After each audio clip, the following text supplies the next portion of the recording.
Hello there everyone and welcome back to the channel. My name is Botox Games.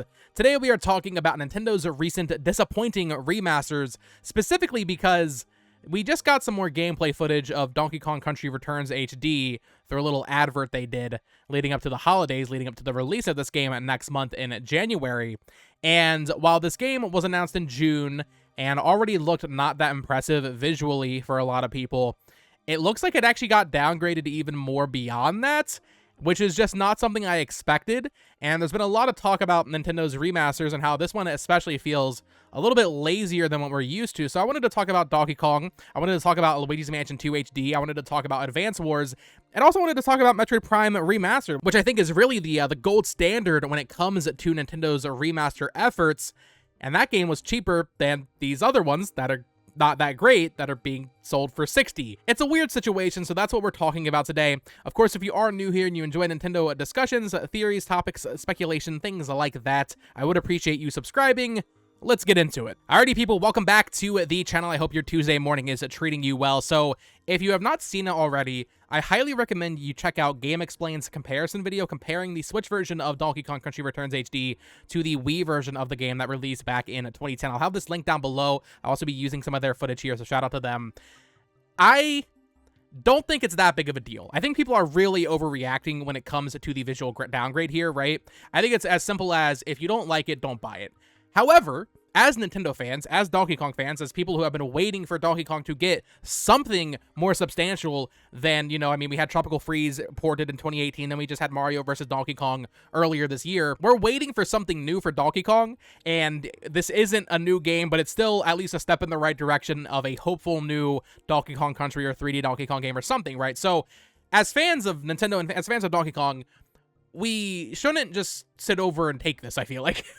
It's not that serious. If you don't like it, don't buy it. But on the other hand, this just sucks.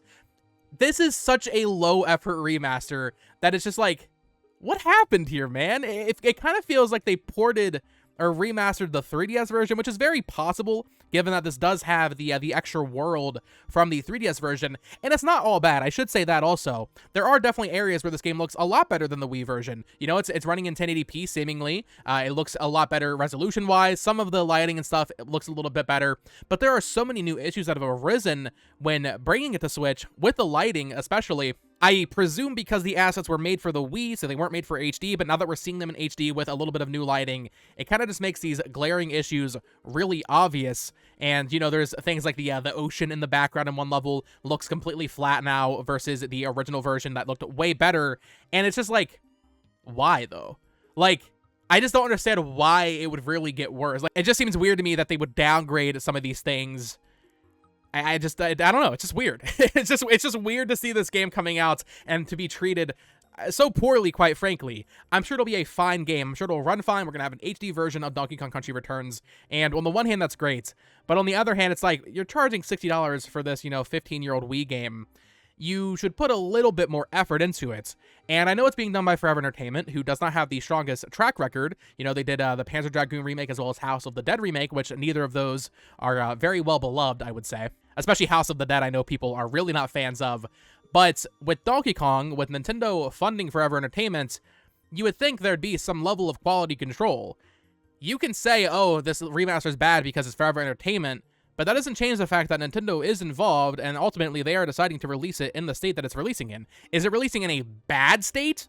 Not really, but it is releasing in a less than exceptional state, which, when you're charging $60 for such an old game, I feel like you should at least go a little bit above and beyond, and at least make it look better than the original in most ways, whereas this, when you watch the comparisons, it's like, it looks better in some areas, but it looks a lot worse in a lot of other areas. It's a weird thing. Overall, does it look better? Probably, especially because of the resolution bump. Things look a lot more vibrant because of that, but I don't know, man. It's a tricky situation. I feel like this is, I'm not going to say it's unacceptable to release a game like this for $60. I'm going to buy it. I'm going to enjoy it. I like Donkey Kong Country Returns quite a bit, but I feel like as Nintendo fans and as Donkey Kong fans, we deserve more. Right? If they're going to ask us to pay $60 for this game, they should at the very least make it look as good as the original. But I think this is something that kind of is is evident with a lot of the recent releases we've seen from Nintendo. Not all of them, I should say. You know, there are, you know, gems in there, right? Like Thousand Year Door, which was done by Intelligent Systems, looks fantastic. But when you look at like Luigi's Mansion 2 HD, which was done by Tantalus, the team that does, they did Twilight Princess HD as well as Skyward Sword HD, definitely not the most high quality remaster, so to speak, right? Maybe a little bit less of a budget for that game and maybe a stricter timeline. And I think the same thing can be said for Donkey Kong here, where we heard that Nintendo was giving Forever Entertainment some money to work on remasters, I think back in 2021 or 2022. So I would assume they had at least like 2 years to do Donkey Kong. Maybe that wasn't enough time. Forever Entertainment isn't like huge or anything. But to me, it reads as at some point in the Switch life cycle, maybe let's say 2020, 2021, around the time that COVID happened, Animal Crossing blew up and the Switch sales, you know, skyrocketed. It tells me that they extended the generation beyond what they were initially planning. I think in 2018, Nintendo thought the Switch 2 would have been out by now, for example.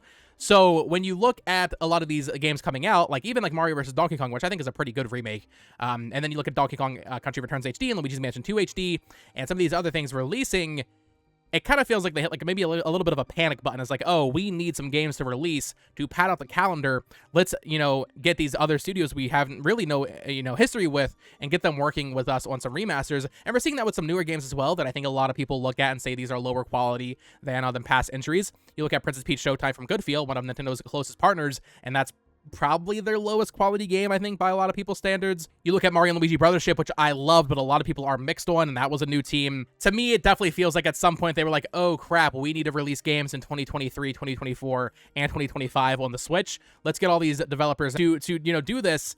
And it just feels weird because I see people on Twitter saying, oh, it's because Nintendo's getting lazy, they're getting complacent because the Switch is so successful. I mean, maybe that's part of it. I just think I don't think that's true, though. Like, I think when we get to the Switch 2 and we get to see the new 3D Mario and the next new Donkey Kong game that I do think is in development, like, we're going to see these things. They're going to be blown away. It just feels like they're just biding time or something, right? Like, it just feels like this is the filler lineup to get us to the Switch 2, starting with Donkey Kong, and I guess some of the stuff we had in 2024. But then you look at, like, remasters and remakes, like another Code Recollection. You know, there's definitely issues with that remake, but I think Arc System Works did a pretty great job with that, in all honesty. You look at, well, maybe not a great example, but Advance Wars, I think, from WayForward, at least it was like a full remake, right? Even if I don't love the art style of that game, they did remake the game at the very least, you know, it wasn't a basic port. It definitely just feels weird to get such a lackluster remasters from Nintendo when, you know, when you look back to like the 3DS era and Wii U era, Nintendo wasn't super into doing remasters at that point, right? Like, you would get your Zelda remasters, you know, every year, basically, for a while there. And those would be really good, right? Like, you would get Majora's Mask 3D. I know people have issues with that, but Ocarina of Time 3D, Wind Waker HD, I guess people have issues with every remaster, right? Wind Waker HD has, like, the lighting stuff, the bloom that people don't like. I love Wind Waker HD and its art style. But, you know, there's a place for both. But my point is, for the most part, all the remasters we were getting back then were all pretty well liked, I feel like, overall, and generally speaking, were seen as a step above the original version, as they should be. And now that we're getting so many remasters, when Nintendo didn't release to do that, right, we would never get a remaster of a Donkey Kong game on a better-looking console. We would get downgrades, right? We would get this game on 3DS, and it would look fine on 3DS. We would get Xenoblade on 3DS, and it's like, oh, that's a novelty, Xenoblade's on 3DS. It wasn't until the Switch generation that we really started seeing games that were in standard definition really being brought up to HD standards beyond just Zelda, right?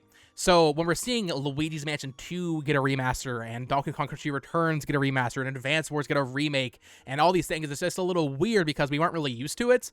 So I guess there's not really that much of a bar for Nintendo to meet because there's not much track record beyond like the Wii U ports that we got, which once again, those were very easy for them to do. They didn't have to really do anything, in fact. And in some of those cases, they did a pretty great job. But with stuff like Donkey Kong Country Returns and Luigi's Mansion 2 especially, it's just like, we're not used to this.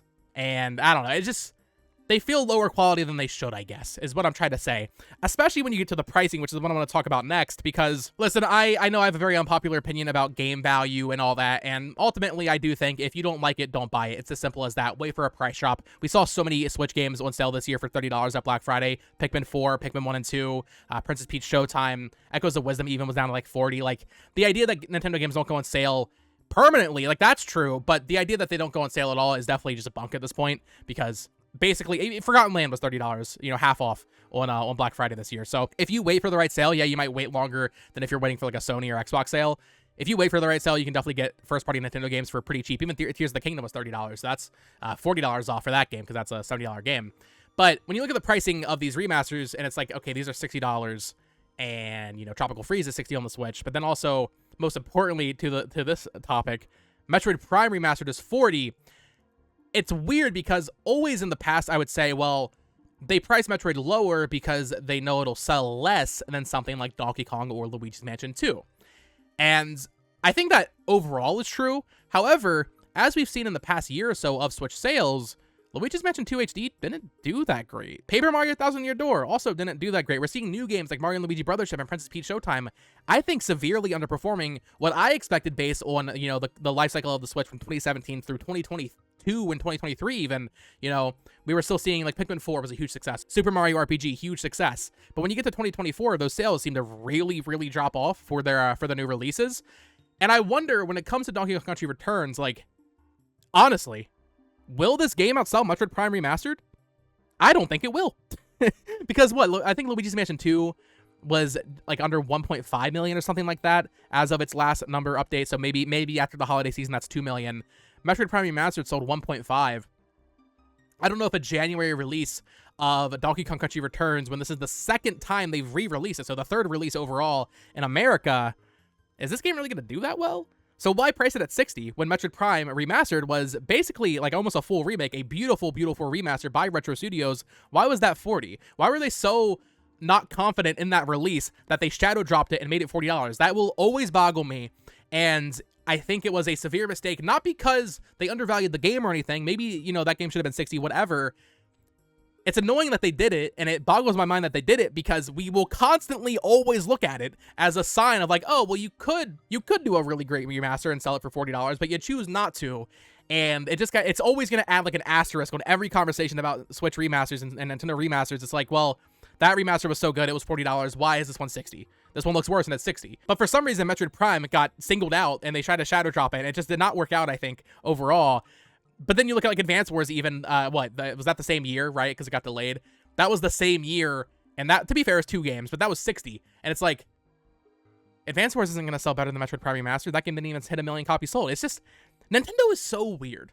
the way they do a lot of this stuff is weird. Because overall, yeah, I do think the argument that I'm making of like, oh, they price Prime lower because it's Metroid and Metroid doesn't sell as well, I think overall that argument is sound. But when you actually look at like how Mario vs. Donkey Kong and Luigi's Mansion 2 HD and probably Donkey Kong Country Returns HD, when you look at how these games are selling, it's like, well, I don't know. It's actually not that different. Granted, if Metroid Prime Remastered had been $60, maybe that number would be a lot lower.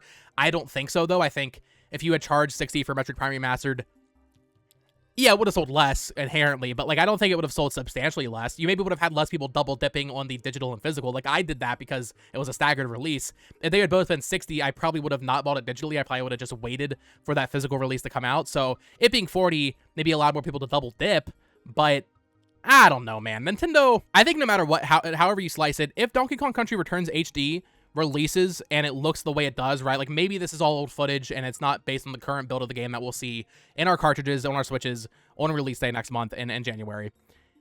If it looks like it does in the trailers right now, there is really no way to spin it as a good thing. There's no way to spin that as a positive thing. No matter what, it's disappointing. It's up to you whether or not you decide to buy it and support it.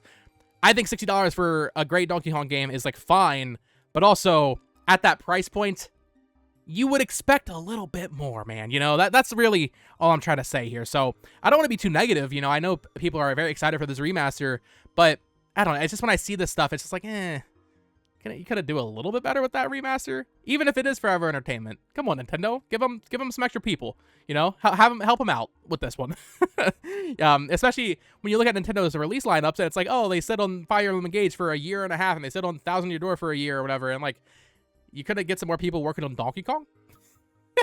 I know it's not that simple. It's not a simple throw more people at the problem situation, but it's like, I don't know. You're Nintendo. Figure it out. But yeah, let me know your thoughts in the comments down below. What do you think of all this Donkey Kong Country Returns drama going on? But also, how do you feel about the state of Nintendo remasters in general? You know, we get great ones like Thousand Year Door, right? Like, that's a great remake of that game. We get other decent ones, I would say, like Mario vs. Donkey Kong from NST. I think that was a pretty solid remaster as well. You get stuff like Link's Awakening from Grezzo, which is incredible.